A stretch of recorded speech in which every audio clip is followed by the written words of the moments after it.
Hi friends, welcome to VSV vlogs. உங்கள் அனைவருக்கும் எனது அன்பு வணக்கம்.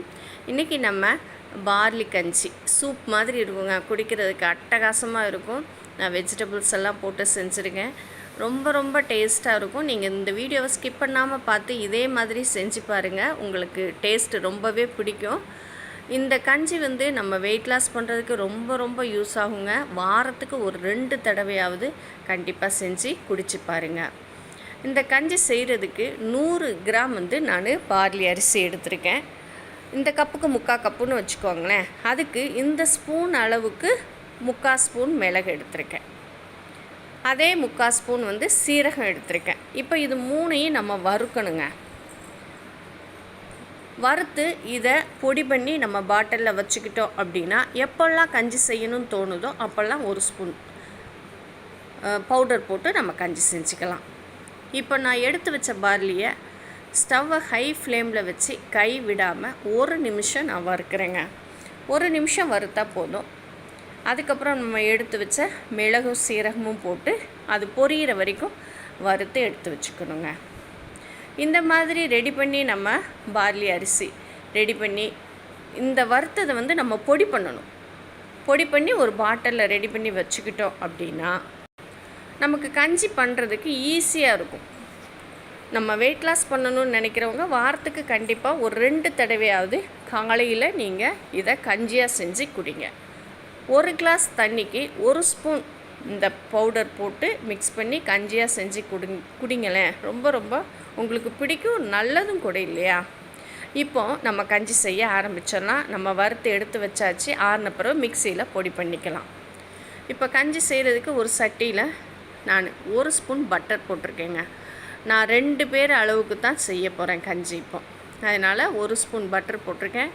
இந்த பட்டர்லேயும் இப்போ நான் எடுத்து வச்சுருக்கேன் பாருங்கள், பூண்டு, இஞ்சி, கொஞ்சமாக பெரிய வெங்காயம் நறுக்கி வச்சுருக்கேன், 4 பீன்ஸு, அரை கேரட்டு, கொஞ்சமாக கொத்தமல்லி தழை. இது தாங்க நான் எடுத்து வச்சுருக்கிற ஜாமான். இப்போ நமக்கு வெண்ணெய் நல்லா கரைஞ்சி வந்துருச்சு. இதில் பூண்டும் இஞ்சியும் நல்ல பச்சை ஸ்மெல் போகிற வரைக்கும் நம்ம வதக்கிக்கணுங்க. அந்த பச்சை ஸ்மெல் இருக்கக்கூடாது.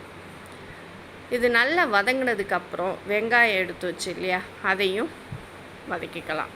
இந்த மாதிரி லைட்டாக கலர் சேஞ்ச் ஆகுங்க. பூண்டு இஞ்சி கண்டிப்பாக நல்லா வதக்கிக்கணும். இப்போ வெங்காயமும் லைட்டாக வதக்கினா போதும், ரொம்ப வதங்கணும் அப்படி இல்லைங்க. ஓரளவு அந்த கண்ணாடி பதம் வந்தால் போதும். பாருங்கள், இந்த அளவு வதங்கினா போதும். இதுலேயும் நம்ம எடுத்து வச்ச கேரட்டும் பீன்ஸும் போட்டுடலாம்.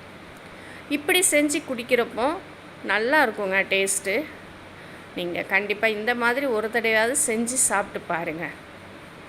இப்போ இது வதங்கிட்டு இருக்கட்டும். நம்ம வறுத்து வச்சோம் இல்லையா, அந்த அரிசியை மிக்சியில் பொடி பண்ணிட்டு வந்துடலாம். ரொம்ப நைஸாக இல்லாமல் கொஞ்சம் கரகரன்னு பொடிச்சிக்கிட்டு வரலாம். அப்படி இருந்தால் தான் நல்லாயிருக்கும். இப்போ பாருங்கள், கேரட்டும் ஓரளவு நல்லா வதங்கிருச்சு. இப்போ நான் 2 கிளாஸ் அளவு தான் கஞ்சி எடுத்துக்க போகிறேன். சூப்பு மாதிரி இருக்கும் குடிக்கிறதுக்கு. சூப்பாகவும் சொல்லலாம், கஞ்சியாகவும் சொல்லலாம். அந்த அளவுக்கு இருக்கும் அது. இப்போ 2 கிளாஸ் தேவைப்படும். அதனால் 3 கிளாஸ் தண்ணி விட்டுருக்கேங்க. ஏன்னா வேகிறதுக்கும் தண்ணி வேணும் இல்லையா? அதனால் 3 கிளாஸ் தண்ணி விட்டு இதுக்கு தேவையான அளவு உப்பு, இந்து உப்பு தான் போடுறேன், கொஞ்சம் ஹெல்த்தியாக இருக்கட்டுமேன்ட்டு 3/4 ஸ்பூன் உப்பு போட்டிருக்கேன்.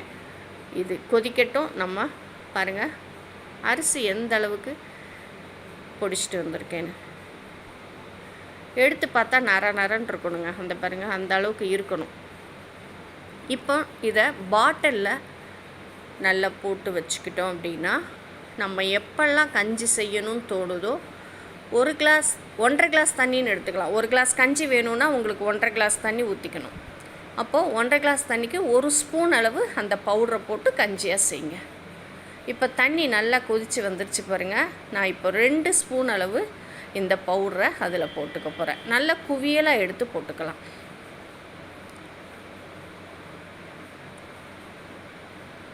நல்லா கட்டி இல்லாமல் கலந்து விட்டு ஸ்டவ்வை ஸ்லோ ஃப்ளேமில் வச்சுட்டு நல்லா மூடி போட்டு ஒரு 5 நிமிஷமாவது நல்லா வேக விடணுங்க. இதை அந்த அரிசிலாம் வெந்திருக்கணும். நம்ம ரொம்ப நைஸாலாம் பொடிச்சு எடுத்துகிட்டு வரல, கொஞ்சம் லைட்டாக ரவை பதத்துக்கு தான் பொடிச்சு எடுத்துகிட்டு வந்திருக்கோம். அதனால் அது நல்லா வெந்து வரணும். மூடி போட்டு சிம்மில் வச்சு நல்லா வேக விட்டுருங்க. இப்போ பாருங்கள், நல்லா வெந்து கட்டியாக வந்திருக்கும் கஞ்சி. பார்க்கும்போதே எப்படி இருக்குது பாருங்கள். இதே மாதிரி நீங்கள் செஞ்சு பார்த்து சாப்பிட்டு பார்த்து எப்படி இருக்குன்னு எனக்கு சொல்லுங்கள்.